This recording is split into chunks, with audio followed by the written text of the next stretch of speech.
Hello, good morning. Welcome to Gaming Insight Daily for Thursday, July 24th, 2025. I'm Steve Saylor. This is your daily show of gaming news, accessibility news, or updates about my life. I have McDonald's coffee today.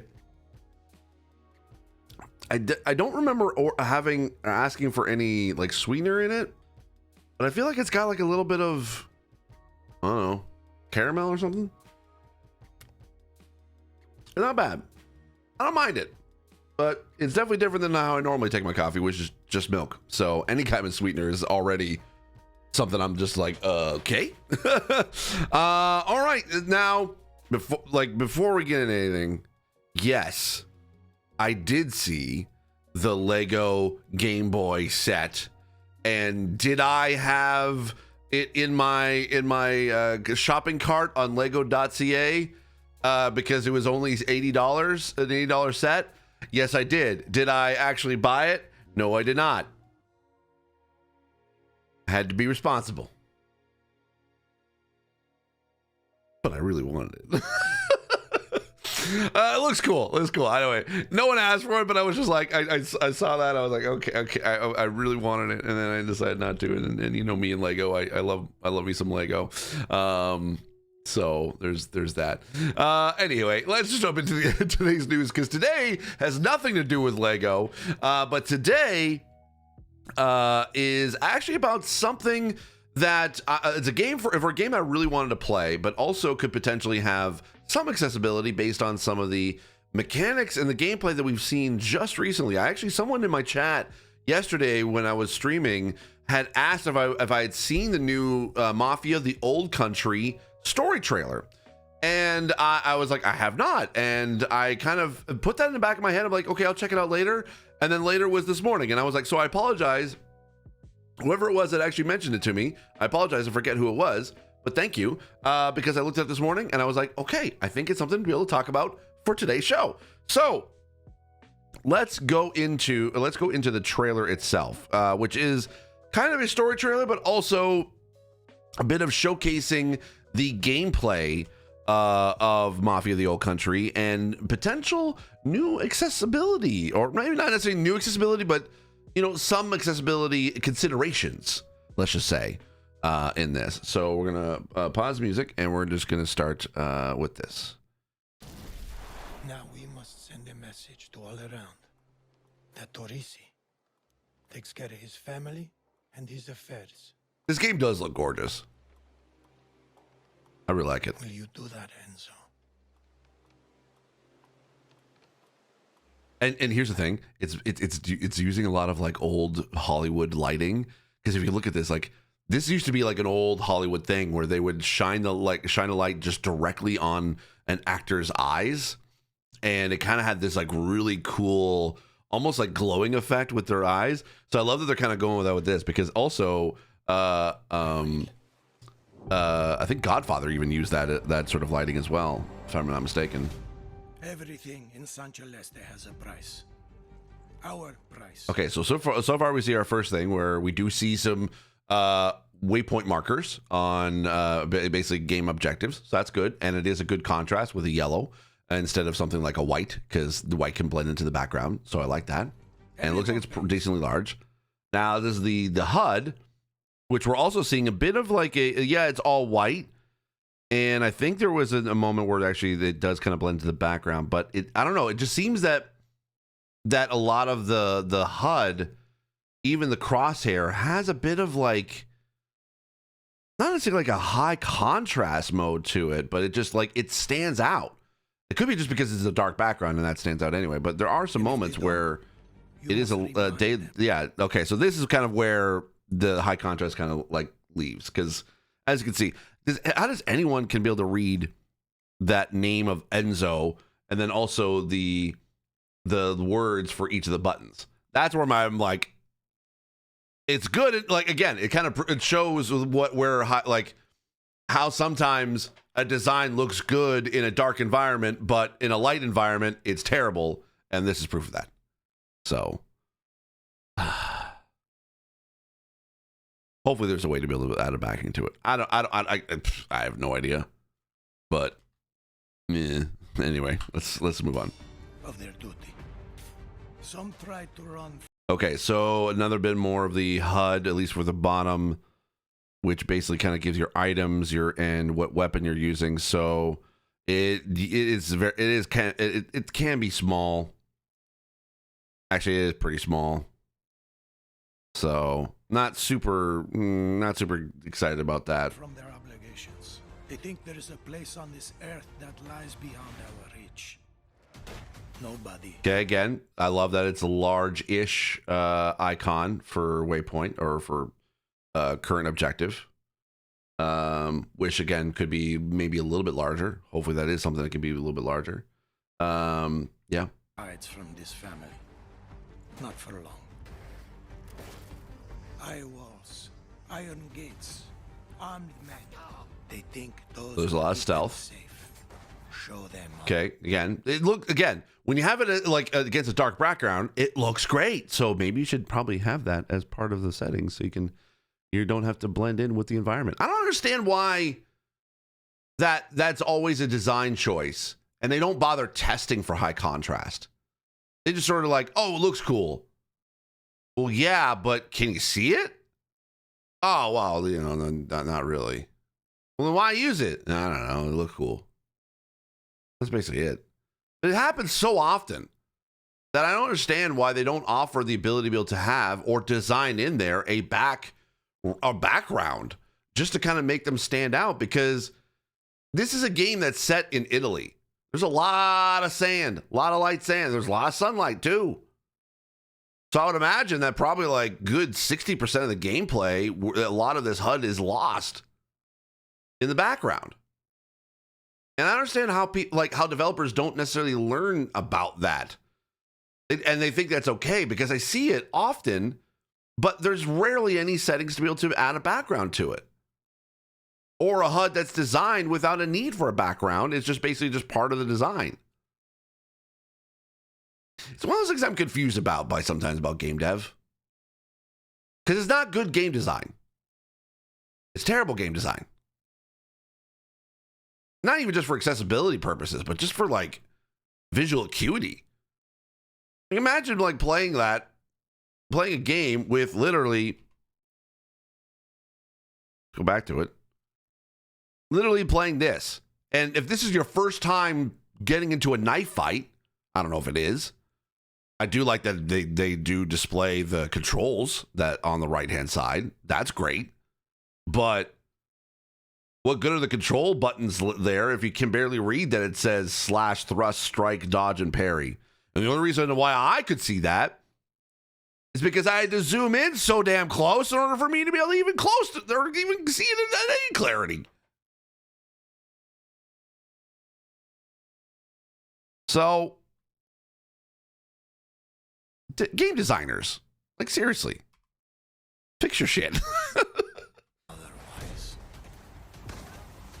how dead? You're my eyes and ears, Enzo. What you see, what you. Okay, so this is something that I saw a screenshot of that I was like, I wanted to see in this trailer. We got ourselves what essentially could potentially be either in a listen mode or a stealth mode, similar to like Assassin's Creed. Because what we got here is a muted background with basically like a HUD or like a shade of kind of like a faded white around each of the enemies, and it so allows you to kind of almost have a high contrast mode when you're in stealth. This is great because then it can see them through obstacles and through walls. This is what I'm going to use a lot when I'm playing this game, because stealth is probably going to be the best way for me to be able to play because of this feature alone. This is why I say that sometimes even when design choices, like accessible design is good game design, because this is good game design. It's a great idea to be able to like let you know where the enemies are, especially in a dark environment. Also helps me out because I can actually be able to see what's going on, and I can be able to take my time, figure out my strategy of where I want to go so I don't get caught. I like this. Again, I wish that the rest of the kind of the HUD was a little bit more accessible. But this is definitely a good accessibility feature, disguised as... No, It's a good game feature disguised as an accessibility feature. It belongs to me. Never forget that. Our enemies lie in wait, like vipers in the grass. Okay, so we do see a little bit of a visualization for basically for getting out of stealth or for someone noticing you. So my guess is there's going to be a visualization for any attacks that are happening off camera. So that'll be good for deaf and hard of hearing players. Because this is also good for deaf and hard of hearing players, because even if you can kind of hear the enemy sort of noticing you, having this little like circle like pointing in the direction of danger, this is good. This is also good game design. We must strike first, quietly and without hesitation. Wait, okay, so it looks like we got like a little bit of a mini game there. And without hesitation. So, okay. You're struggling. So, okay, so it's a little bit of a QTE. Strike first, quietly and without hesitation. Okay, so yeah, it looks like that we got a little bit of a QTE segment here where you're having to rapidly mash down square against the other against the other character. So hopefully there's a like that could be potentially a if you can set it to a hold, then that also help then that'll help with accessibility, but or having the ability to be able to turn those off and just basically have a single tap or a toggle essentially could also be great. I hope that they had that in consideration. I don't know, because they could basically be like, no, you have to, it's a struggle. You're struggling against another player. Why would you want to be able to have it only with one tap or just a hold? Sometimes people talk like that, and I don't like it. They want it more authentic. They call it authenticity. It's immersion. It's not just immersion. It's just accommodation. You can still have immersion with accommodation. Like being able to hold a button instead of rapidly tapping does the same thing. You're having to be able to hold down a button for a period of time while you're struggling with the NPC. And if you can have it as a single tap, that is just basically just beneficial for players who just can't rapidly tap. Not everyone, like, we're getting to a point now where our fingers are not going to be as dexterous as they once were. And if you're having to be able to do that every single time, having to rapidly tap a button, it's going to hurt after a while, and you're not going to play. And you may chalk it off of being like, oh, I played for so long that, oh no, my thumb kind of hurts because I kept having to be able to, I played for a lot longer than I normally would. No, that's basically you getting older, and it is potentially a disability. Again, not to say that it would, but I think you understand my meaning, right? Anyway, sorry, I didn't mean to put that into full screen. I only just meant to be like, so I could actually be able to like see it. But I think you saw the okay, so you did see the thing. Okay, so it wasn't hidden off camera because of my overlay. Okay, good. So let's continue on. If someone were stupid enough to put his hand in my pocket, it would be up to you to return what is mine. Again, cool that they have always mechanics or button or what's the word? Control, a showing of the controls on the right hand side. So again, sucks that there's no contrast, but that's also good for cognitive accessibility, which is great because it sometimes you forget what buttons you have to push. So having those there is great.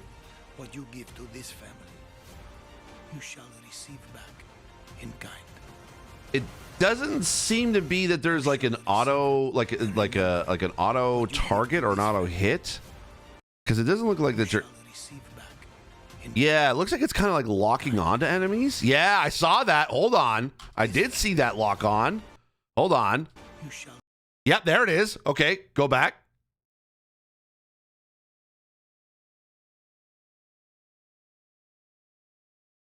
Okay. Okay, so now you're in free aim mode.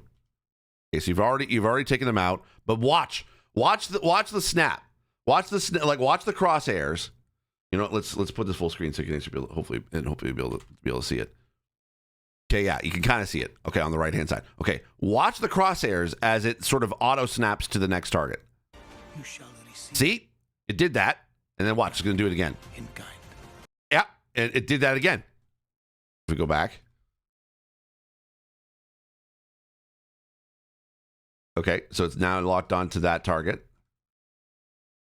Now it's like...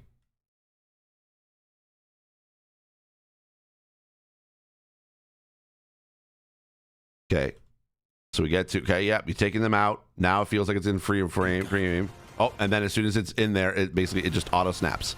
And it looks like it's auto targeting, or it's following the target too. You see that? Wait, what happened? Did I lose it? Welcome, Enzo. Oh, okay, well, anyway. It's cool, right? I like that. That works. That's cool. There's some interest. So it looks like that either it's done by default or that's something you can be able to turn on. So we got our first look at a potential little accessibility thing, because I don't think anyone would have noticed that. Looks like that it has an auto snap or auto target, or at least an aim assist of either or. Now, granted, it could just be when you're on vehicles. That could be a thing because you are on a horse, but during this whole thing. So I'd be curious to see if it actually, if you could be able to do that during just normal, not mounted gameplay. But the fact that they have it there, that's a good sign. And then to add on to that, let's just know, okay, we're done watching the trailer. So I'm going to turn on the back on my music. Of course. And now basically everything, like now my music won't start. There we go. Okay. All right. So there was this article by Steve Watts over at GameSpot. How Mafia of the Old Country makes you rely on knife or flight instincts. I was kind of curious about this because it seems as if it's like you can decide whether to be able to like use your knife. You're not really using a gun as much, even though they showed that in the trailer. But I'm curious to see what they mean by the knife or flight instincts. The Mafia series has long been a contemporary of franchise like GTA and Saints Row, but its focus has always been much more narrow than those sprawling games. From the very first Mafia game, the goal was to deliver a playable classic mob movie, making for a more familiar pastiche of themes and characters. The first game was technically an open world in that you drove between mission hubs, but it was largely focused on its narrative. For its latest game, Mafia of the Old Country, 2K is similarly focused. GameSpot spoke with executive producer Devin Hitch and game director Alex Cox about the change in setting and a renewed focus on making combat feel intimate and personal. The previous games have slowly become more modern, starting in the 1930s and then venturing into the 1940s and 1950s in Mafia 2 and finally the 1960s in Mafia 3.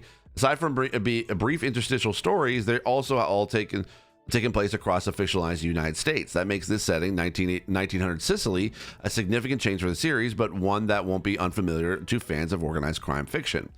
When we begin a project, as we usually do, we go back to the drawing board. We look at the Mafia DNA, Cox said. We go back to the project, the franchise pillars, to figure out what would make for a new Mafia game, but we wanted it to be different about this one. And in some ways, what we wanted about it to be the same. And when we look at the Mafia series, and what is done in the previous three games, they start to become the story of organized crime in the 20th century, visiting different historical eras that are very iconic, very familiar to a mainstream audience.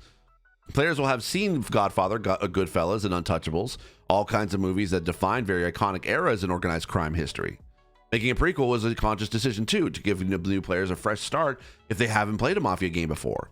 Cox hints that returning players will notice some references to later games as well, since the Mafia series has had a loose but unmistakable continuity. The Sicilian Mafia is the forebearer of the U.S. Mafia, the criminal tradition that gave the Mafia its name. They coined the term that became the way that we all describe organized crime intentionally now, and internationally now, and it was born in Sicily at a very particular time and for very particular reasons. And so we found that interesting. We found it interesting because it's a different environment than the American urban cities that we visited in the past. And also in everybody's head, there is this mystique and fascination with those of Sicilian Mafia. It's less well known. There's more to discover for players who are interested, particularly fans of crime genre. It's something that's less well trod than those other eras that maybe we've done before. And if you've seen any of the Godfather movies, you know that there are six sections. Each of them has sections set in Sicily and the tradition, the way that the guys refer to it. The Old Country comes from the old, for the way the American mobsters often refer to Sicily as they're talking to one another in crime movies and TV shows. Those pop culture touchstones are no accident. More than many other series, Mafia has always been very closely inspired and paid homage to classic organized crime stories like The Godfather, Goodfellas. Cox acknowledges that it wears its heart on its sleeve, and the series has intentionally made some of its characters and plot points recognizable as the series has continued, though it's progressed into more original storytelling. Trying to find... Okay, here we go. The largest change to Mafia: The Old Country probably comes to its combat, which seems aimed at becoming more personal and up close. Mafia has always aimed for more grounded storytelling than its contemporaries in the very first Mafia game. A rival mob sending a handful of enforcers to assault your crew has seen him as a major escalation in an ongoing conflict. The Old Country pushes that idea even further with the introduction of knife fights, a grisly close counter style of fighting. Try this again. A grisly, close quarters style of fighting that was common before the advent of automatic weapons. We are set in a rural settings, and everybody lives to some extent in an agricultural or rural economy, Cox explained. So the weapons of the farmer or the poacher is part of it too, to try and evoke that feeling of this quite impoverished. This quite impoverished. When you imagine Sicily in your head, it's this dusty, hard scrabble environment. And that's really what we wanted to put across in the whole combat design, in addition to the firearms themselves. And then likewise, there's a long tradition of knife fighting and using knives in Sicily, which derive from the common use in this agricultural setting. And then also lots of different types of knives that specialize for different usages, but then obviously become more associated with Sicilian gangsters and organized crime over time. The idea of knife fights went through several different iterations. The team has started with giant knives, almost like swords, as Cox describes it, which were the ones most associated with Sicilian knife fighting. That idea became impractical during development, but the end result is a more versatile system with several types of knives that imbue you with different skills. Hitch added that the team did research around Sicilian knife fighting, especially in the pre-production phase, and found that it was considered almost like a martial art, and local artisans put great care into the product of these knives as tools and weapons. We sent some folks to Sicily actually to look at how those knives were crafted, because there's a really beautiful artistic quality to some of these, Hitch said. And then we actually met with some of the knife smiths, the guys who are actually making these, and they've been doing it in a very similar way for the last 150 years or so. So there's some really cool, interesting stuff that it lit in a creative fire for us in pre-production, and that we were really proud to see how it's translated to the screen and is a new mechanic in the game that we haven't had before. Sometimes that research revealed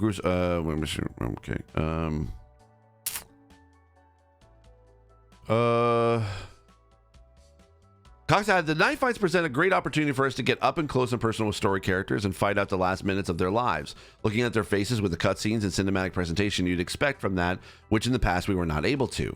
Guns are still present in Mafia: The Old Country, but the setting means they aren't as omnipresent as they have been in previous games, particularly Mafia 3.